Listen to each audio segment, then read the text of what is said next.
서울시장님의 위촉자? 예전에 빌라왕 피해 사건이랬는데 교육계로 가셔도 충분히 나 아니면 안 된다 이런 식으로 뭐 좀 과장 광고하거나. 사실 저도 학비 거의 안 냈고요. 에? 네. 로스쿨은 서울대로 나왔습니다. 쉐시네요 정말.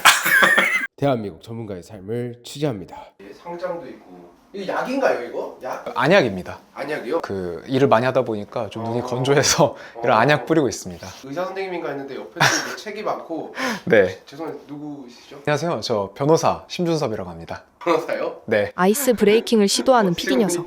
배지가 이거 예. 이게 그 변호사님들만 다는 배지잖아요, 그렇죠? 네, 뭐 자랑하려고 하는 건 아니고 네. 제가 또 갑작스레 상담할 때가 많아서 네. 이렇게 달고 다닙니다 항상. 저번에 변호사님 상담하니까 요즘 네. 트렌드는 그런 거 다는 게 좀 촌스럽다고 하는데 혹시 옛날 사람? 예, 제가 좀 젊은 꼰대입니다. 진짜 광기를 만났다. 제가 시작부터 젊은 꼰대라면 어떡해요. 귀염귀염하게 생기셨는데 성격이 네. 좀 꼰대시. 네, 저 굉장히 꼰대라서 직원분들이 저 싫어합니다. 만난 지 저 1분 됐는데 시작부터 나 꼰대. 오늘 촬영 괜찮을까? 원활한 인터뷰가 조금 이게 힘들 것 같은데 네. 그냥 편하게 그쵸? 네. 성격을 개선할 생각 있으신가요? 그러니까 제가 막 막무가내로 그런 건 아니고요. 네. 그러니까 일적인 관계에서는 뭔가 이제 좀 지켜야 될 것들이 있다고 생각을 해서 그런 네. 부분에서는 미움받는 거를 제가 두려워하지 않다 보니까 그런 부분에서는 좀 꼰대라고 생각을 하고요. 근데 뭐 그렇다고 뭐 나한테 뭐 의존을 해라 그런 느낌은 아니고요. 예. 일에 대한 고집이 심하시다. 네, 맞습니다. 그럼 지금 뭐 하고 계셨어요? 지금 뭐 이제 사건 관련해서 뭐 이것저것 좀 찾아보고 의뢰인께서도 여쭤보시는 것도 말씀드리고 뭐 그러고 있었습니다. 이게 변호사라고 하면은 제가 배운 게 있습니다. 네. 자문과 통달 아닌데 뭐지? 송무입니다. 송무 그래 자문. 아이고 신났구나 아이고. 어디 쪽을 주로 하십니까? 양쪽 다 하고 있는데 그 처음에 일 시작한 거는 이제 부동산 관련돼서 막 금융 자문 이런 거 좀 많이 했었어요. 그러다가 자문을 하려면 또 소송도 염두를 해야 되니까 네. 그 소송 쪽도 일을 배워서 요즘에는 이제 부동산 소송도 이것저것 하고 있습니다. 부동산 관련된 소송. 네. 단순하게 말했을 때 네. 전세 사기 관련된 소송 이런 것도 하시나요? 요런 거 이제 지필진 중 하나예요. 이게 직접 쓰신 거예요? 저 혼자 쓴 건 아니고요. 훌륭한 변호사님들과 쓴 오. 이제 뭐 이런 책 같은 것도 제가 같이 쓰기도 하고 뭐 이런 것도 변호사님들 보시는 매뉴얼 같은 것도 썼고요. 네. 와 근데 여기 이거 뭐야?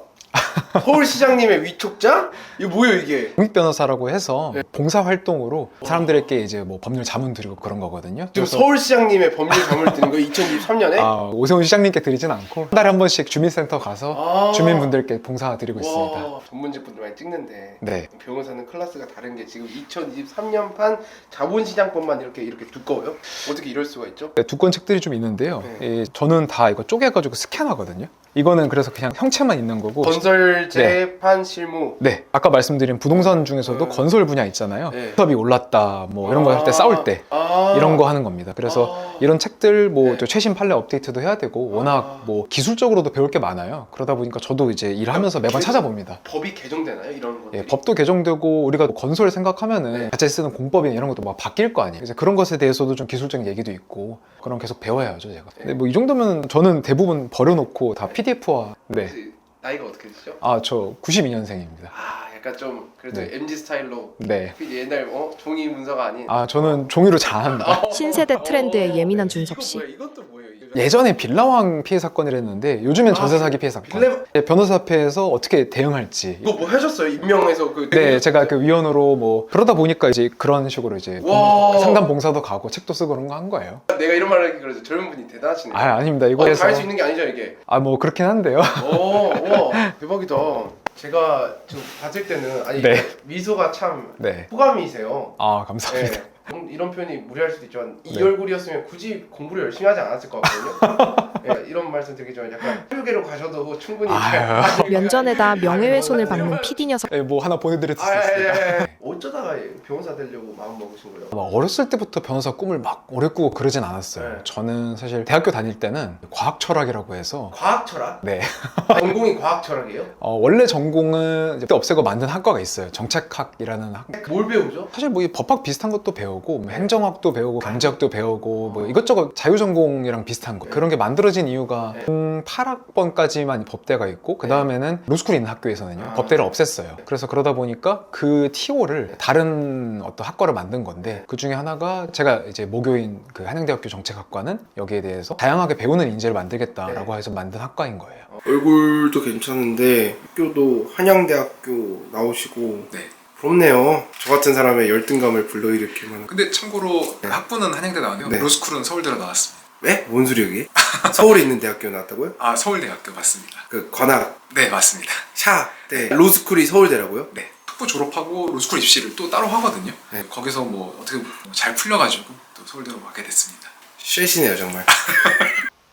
소장을 쓰기 위해 발을 옮기는 준섭 씨 어디로 가는 걸까? 이게 드라마에서 보던 게 있는데 여기 뭐야? 회의실이에요? 네, 맞습니다. 야, 여기가 메인 회의실이에요. 좀 편안한 느낌으로 회의하실 수 있는 그런 공간입니다. 그 우영우, 네. 파트 이런 거 다 보여? 아, 뭐 다는 안 보지만 그래도 좀 봅니다. 그거 보면은 네. 좀 현실과 봤을 때 네. 그냥 진짜 판타지 드라마인지 아니면은 네. 그거 뭐 바로 써요 그냥? 그 바로 써요 그냥? 네, 그렇습니다. 이게 유리라서요. 이렇게 지울 수 있어요. 아, 우와 이거 그럼 뒤에다가 써도 돼요? 사람이 배워야 하는 어. 이유를 보여주는 준섭 씨. 그 드라마 봤을 때 네. 좀 그러니까 너무 판타지인지 아니면 그래도 네. 현실 고증이 잘 됐는지 그게 좀 네. 궁금해요. 그냥 보였을 때. 뭐 여러 가지가 있는데요. 그 어떤 측면에서는 고증이 좀 된 부분이 네. 있는데 가장 좀 다른 부분이 아무래도 그래도 관심이 있으시겠죠. 같은 거는 그냥 네, 같다고 하면 네. 되니까 아마 이거는 많은 변호사분들이 말씀하셨을 거예요. 그 법정에 법정. 가서 아. 판사 있잖아요. 네. 이렇게 있어가지고 네. 뭐 형사는 요거고 민사는 이렇게 있을 텐데 아무튼 이렇게 원고 피고 이렇게 있어요. 네. 이 사람들이 이렇게 말을 하잖아요. 네. 그 드라마에서는 이렇게 막 이 너무 사람 멀어. 네, 엄청 멀어요. 네, 네. 아무튼 멀어요. 이렇게 막 뭐 말을 많이 네, 하잖아요. 네. 그래가지고 막 뭐 이따 싸우잖아요. 네, 싸워요. 이런 재판도 간혹 있는데 네, 간혹 있는데. 대부분 안 그러고요. 대부분 이렇게 길게 안 하고요. 네. 그냥 이제 뭐 벌써 지루하죠. 시청자분들 PD 한 번만 살려주세요. 뭐 판사님이 진술하는 거죠라고 물어봐서 예 하기도 하고요. 네. 아니면 이 사람이 말하기도 해요. 그래서 진술합니다. 뭐 이렇게 해요. 자, 이게 무슨 말이냐면요. 네. 11월 1일에 네. 이 준비 서면이라는 이름의 그 종이를 냈으니까 여기 있는 거 여기서 그냥 다 읽은 걸로 칠게요. 아, 진짜. 그렇게 시작하고 네. 그리고 제가 알기로 뭐 법 네. 시간도 막 네. 하루 종일 하는 거 아니야? 평균 몇 분 하죠? 평균 10분이네요? 그러면은 네. 변호사님 왔다가 이제 네. 판사님 저기 앉아서 10분 하고 가세요 하고 다른 또 변호사 와서 네. 저분 저기 앉아서 계속 로테이션 돌리고. 네, 맞아요. 그래서 아, 이거 재판 여는 것도 그 정해진 시간만에 있어요. 9 to 6입니까 저분도? 원칙은 그런데 이분들이 또 이제 판결문을 써야 되고 또 아, 봐야 될 게 많아요. 왜냐면은 이렇게 말씀드렸잖아요. 이거 이분이 야근하시면서 보시는 거예요. 다 읽어보시는 거예요. 대한민국 아, 판사님들은 그래서- 워라벨은 그래서 포기하셨나 보다. 이분도 이렇게 뭐 할 거 아니에요. 이쪽도 네, 하겠지만 이쪽도 네, 마찬가지로. 네. 그래서 보통 그 말싸움이 네. 종이로 합니다. 그래서 막 20, 30페이지짜리 종이를 이제 서로 제출하면서 이렇게 냈는데 뭐 이렇게 해서 돈 내놔. 그러면은 아, 내놓을 필요 없는데. 뭐 아니 이렇게 약속했잖아. 그런 약속한 적 없는데. 이런 식으로 그거를 이제 뭐 우아하고 엘레강스하게 뭐 20페이지, 30페이지짜리로 뭐 여러 번 왔다 갔다 합니다. 뭐 주시게요 저한테? 아, 네, 뭐 별건 아니고요. 자, 별거 아니란데 진짜 뭐 별거 아닌 거 주셨네. 뭐야? 어린 이거? 왕자처럼 이 광고주를 중에서 기다리는 가장 PD 비싸다는 녀석. 앱이야? 네, 있어 보이게 하려고 이렇게 해놨습니다. 변호사님들한테도 뭐 협찬 들어오나요? 뭐 그런 거 없죠. 어.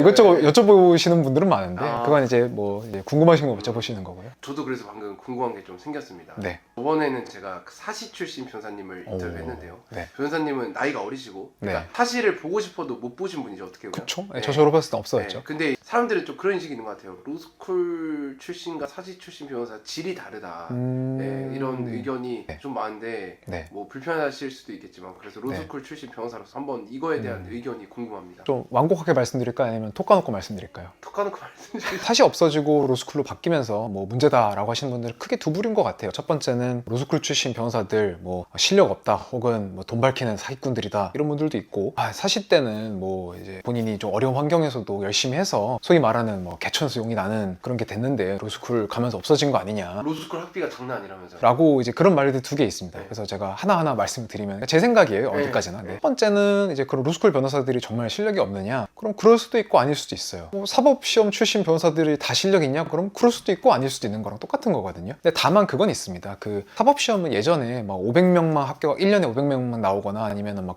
많아도 1000명이었어요. 진짜 1970년대 이럴 때는 막 50명 이랬거든요. 1년에 변호사 나오는 수가. 그러다 보니까 당연히 뭐 이제 소위 말해서 등수 세워 놓으면은 가장 위에 있는 사람들만 된 거니까 조금 더 확률적으로 그래도 더 우수하신 분들이 될 확률이 높았겠죠. 근데 로스쿨로 넘어가면서 뭐 1700명 넘게 변호사분들이 나오고 있거든요. 그게 더 늘어날 수도 있어요. 그러니까 로스쿨 출신 변호사들 중에서 제가 그냥 성적 순으로 다 실력 순이라는 건 아니지만 말하기 쉽게 줄을 세워서 보면은 1등에서 500등인 변호사 시험 합격자도 있겠지만 뭐 600등에서 1000등인 사람도 있고 1000등에서 1700대인 사람도 있을 거 아니에요. 뭐 그렇게 생각을 해보면 만약에 그 성적이 실력에 그대로 가정을 한다면은 좀 실력 없는, 소위 말해서 비교적으로 그럴 수도 있는 가능성이 있는 거예요. 그리고 또 하나는 변호사가 3만을 넘어서 4만을 가까이 왔는데요. 이게 뭐 그냥 그런 거보다 싶을 수 있어요. 사실 예전에는, 저도 연도는 정확히가 안 납니다. 근데 예전에는 변호사가 막 10,000명도 없고 막 이런 시절이 있었거든요. 그때는 뭐 변호사 되면은 막 영감리는 소리 듣고 그랬던 거예요. 그래서 뭐 일정 이상 다 많은 소득을 벌 수 있었어요. 뭐 쉽게 말해서 노력하지 않는다는 게 뭐 사건을 한다는 게 아니라 그냥 사무실 차려서 뭐 하면은 갑자기 주변 사람들이 막 몰려와가지고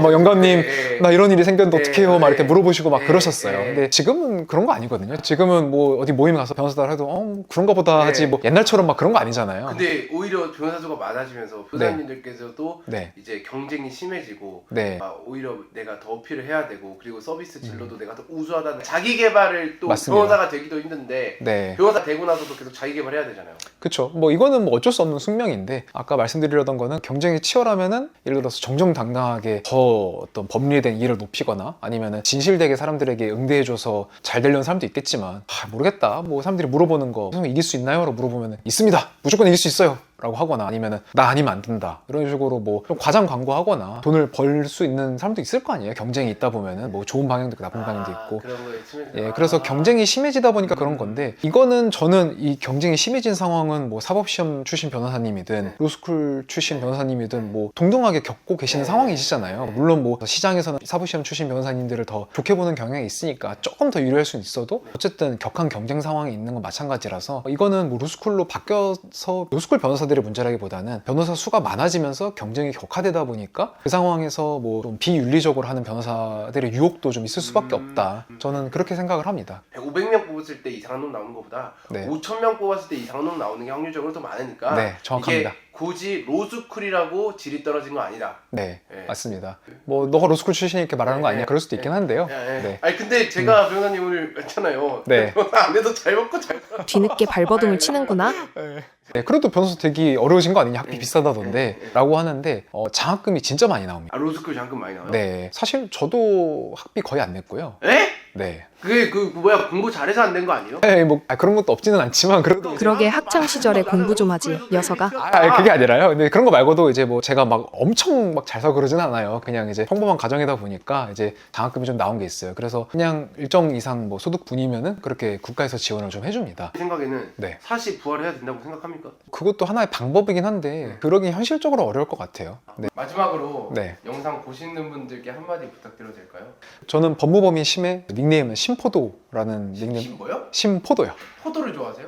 그건 아니고요. 그 유래가 있습니다. 근데 이건 또 이제 길어지니까 궁금하신 분들은 나중에 제 유튜브 가서 좀 보세요. 사실 제가 뭐 워낙 쓸데없는 말들을 많이 해서 뭐 도움이 될지는 모르겠어요. 근데 어쨌든 뭐 자문이든 소송이든 좀 신중하게 진행하시면 좋겠다. 뭐 이런 되게 원론적인 말씀으로 끝내겠습니다. 시청해주셔서 감사합니다.